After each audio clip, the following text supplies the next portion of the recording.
Assalamualaikum warahmatullahi wabarakatuh. Perkenalkan, saya Velenika Amanda dengan NIM STE 2022-02656 dari program studi S1 Sistem Informasi.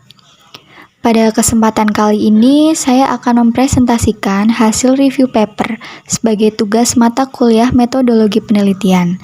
Judul paper yang saya review adalah Perancangan Sistem Informasi Konsultasi Akademik Berbasis Website, yang ditulis oleh Melda Manuhutu dan Junet Watimena, dan diterbitkan dalam Jurnal Sistem Informasi Bisnis, volume 9, nomor 2, tahun 2021. Penelitian ini sangat relevan dengan kebutuhan digitalisasi layanan akademik di perguruan tinggi, terutama dalam mempermudah komunikasi antara mahasiswa dan dosen, serta meningkatkan efisiensi konsultasi akademik secara daring. Sebelum memasuki inti pembahasan, terlebih dahulu saya akan menyampaikan garis besar materi yang akan saya ulas dalam review jurnal ini. Pertama, saya akan membahas latar belakang penelitian, dilanjutkan dengan tujuan penelitian, metodologi penelitian, hasil dan pembahasan, kelebihan dan kekurangan penelitian.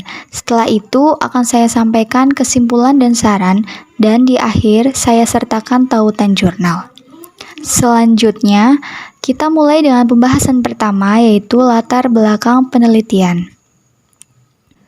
Saat ini, proses konsultasi antara mahasiswa dan dosen masih menggunakan cara konvensional, seperti tatap muka langsung atau menggunakan media komunikasi informal. Hal ini bisa menghambat kelancaran komunikasi, terutama saat jadwal tidak cocok. Dengan sistem manual, banyak waktu dan tenaga yang terbuang karena harus mengatur pertemuan secara langsung. Biaya juga bisa membengkak jika konsultasi harus dilakukan berkali-kali tanpa hasil yang efisien. Tidak semua mahasiswa bisa dengan mudah menjangkau dosen, apalagi jika dosen memiliki banyak mahasiswa bimbingan. Hal ini membuat mahasiswa kesulitan menyampaikan kendala akademiknya. Di era digital seperti sekarang, sangat penting untuk memanfaatkan teknologi agar komunikasi antara mahasiswa dan dosen bisa dilakukan secara lebih cepat dan mudah. Dengan membangun sistem berbasis website, peluang untuk mempercepat proses konsultasi, mencatat data, dan memantau perkembangan bimbingan bisa lebih efektif dan efisien. Setelah memahami latar belakang tersebut, mari kita lanjutkan pada tujuan dari penelitian ini. Penelitian ini bertujuan untuk merancang sistem informasi konsultasi akademik berbasis website guna mempermudah proses konsultasi antara mahasiswa dan dosen. Dengan adanya sistem ini, mahasiswa dan dosen tidak perlu lagi bertemu langsung untuk berkomunikasi atau berkonsultasi. Semuanya dapat dilakukan secara daring. Layanan konsultasi menjadi lebih cepat, terorganisir, dan tidak banyak membuang waktu maupun tenaga. Semua riwayat konsultasi tercatat secara sistematis, sehingga memudahkan proses monitoring dan evaluasi. Selain itu, sistem ini juga mengurangi ketergantungan terhadap dokumen fisik dan proses manual, sehingga lebih praktis dan ramah lingkungan. Berikutnya, saya akan menjelaskan mengenai metodologi penelitian yang digunakan dalam pengembangan sistem ini. Penelitian ini menggunakan pendekatan R dan D, di mana fokus utamanya adalah mengembangkan produk baru, yaitu sistem konsultasi akademik berbasis website. Dalam proses pengembangannya, pendekatan berbasis objek digunakan agar sistem yang dibuat lebih terstruktur dan modular. Metode prototype dipilih agar bisa membangun sistem secara bertahap. Jadi, pengguna bisa mencoba prototipe awal, lalu memberikan masukan untuk penyempurnaan. Data dikumpulkan dengan cara observasi langsung di lapangan, wawancara dengan pihak terkait, serta mengkaji literatur yang relevan. Sistem ini dimodelkan menggunakan UML dan diuji menggunakan teknik black box testing untuk memastikan seluruh fungsionalitas berjalan sesuai harapan. Setelah mengetahui metode penelitian yang diterapkan, selanjutnya kita masuk ke hasil dan pembahasan. Setelah melalui tahap pengembangan, sistem konsultasi akademik berbasis website berhasil dibangun dan diimplementasikan. Sistem ini mendukung fitur login untuk dosen dan mahasiswa, pengelolaan data konsultasi, serta komunikasi antara kedua pihak. Teknologi yang digunakan meliputi PHP sebagai bahasa pemrograman, MySQL untuk basis data, dan Dreamweaver untuk pengembangan tampilan antarmuka. Hasil pengujian dengan metode black box menunjukkan bahwa seluruh fungsi sistem berjalan dengan baik sesuai perancangan.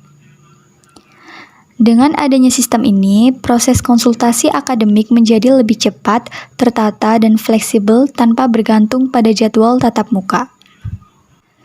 Berikut adalah flowchart yang menggambarkan alur sistem untuk dosen dan mahasiswa dalam melakukan konsultasi akademik melalui website. Untuk sistem dosen, alurnya dimulai dari login, kemudian masuk ke dashboard dosen.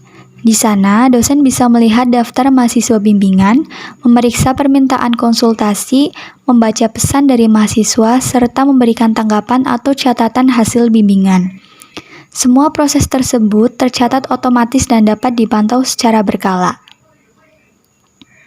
Sedangkan untuk sistem mahasiswa, alurnya juga dimulai dari login. Setelah itu, mahasiswa akan diarahkan ke dashboard mahasiswa, di mana mereka bisa mengajukan konsultasi, mengunggah file atau materi yang perlu dikonsultasikan, serta menerima feedback dari dosen. Flowchart ini memastikan bahwa alur kerja sistem berjalan secara sistematis dan efisien. Dengan flowchart ini, seluruh proses konsultasi berjalan lebih terstruktur dan transparan. Tampilan antarmuka yang dikembangkan terdiri dari 2 halaman login terpisah, masing-masing untuk dosen dan mahasiswa sesuai dengan hak aksesnya. Setelah login, pengguna diarahkan ke halaman bimbingan konseling, di mana mahasiswa dapat mengajukan konsultasi dan melihat riwayat bimbingan, sedangkan dosen dapat membaca dan menanggapi konsultasi mahasiswa. Desain antarmuka dibuat sederhana, responsif, dan mudah digunakan, sehingga memudahkan interaksi pengguna dengan sistem. Berikutnya, saya akan membahas mengenai kelebihan dan kekurangan dari penelitian ini. Berdasarkan hasil penelitian, beberapa kelebihan dari sistem ini adalah: sistem ini membuat proses konsultasi menjadi lebih cepat dan fleksibel dibandingkan metode manual. Semua aktivitas konsultasi tercatat rapi sehingga dapat dipantau kapan saja. Karena berbasis website, mahasiswa dan dosen bisa mengakses sistem kapanpun dan dimanapun selama terhubung ke internet. Teknologi yang dipilih cukup ringan sehingga tidak membebani server serta mudah dikembangkan untuk fitur-fitur tambahan. Penggunaan metode prototype juga memungkinkan sistem dikembangkan sesuai kebutuhan pengguna.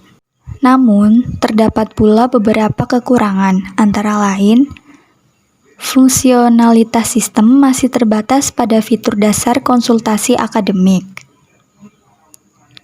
Pengguna belum mendapatkan pemberitahuan otomatis saat ada aktivitas baru di sistem. Data penting seperti informasi pribadi belum diamankan dengan metode enkripsi yang kuat.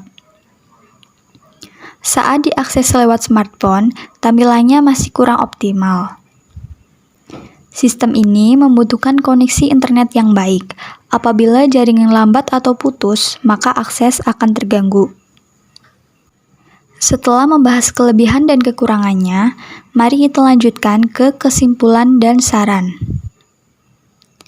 Adapun kesimpulan yang dapat diambil dari penelitian ini adalah: sistem konsultasi akademik berbasis website berhasil diimplementasikan dan diuji dengan hasil yang memuaskan. Sistem ini mempercepat proses konsultasi dan membuatnya lebih terstruktur. Konsultasi yang lancar dapat membantu mahasiswa mengatasi hambatan akademik dengan lebih cepat. Metode pengembangan prototipe terbukti efektif dalam menghasilkan sistem yang sesuai kebutuhan pengguna. Semua fitur utama berjalan dengan baik berdasarkan hasil pengujian black box. Sedangkan saran untuk pengembangan selanjutnya adalah menambahkan fitur notifikasi real-time agar pengguna dapat mengetahui pembaruan dengan cepat. Meningkatkan keamanan data dengan menerapkan metode enkripsi.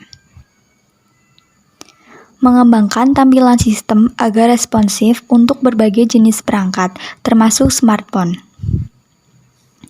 Mengintegrasikan sistem konsultasi ini dengan sistem akademik lainnya, seperti portal nilai atau administrasi akademik. Melakukan evaluasi dan pengembangan sistem secara berkala agar tetap sesuai dengan kebutuhan. Sebagai tambahan, berikut saya sertakan tautan jurnal asli yang menjadi referensi utama dalam penyusunan review ini. Demikianlah presentasi yang dapat saya sampaikan mengenai review paper berjudul Perancangan Sistem Informasi Konsultasi Akademik Berbasis Website. Saya berharap materi yang telah dipaparkan dapat memberikan pemahaman yang lebih baik mengenai pentingnya penerapan teknologi informasi dalam dunia akademik. Apabila terdapat kekurangan dalam penyampaian maupun isi materi, saya mohon maaf. Terima kasih atas perhatian dan kesempatan yang telah diberikan. Wassalamualaikum warahmatullahi wabarakatuh.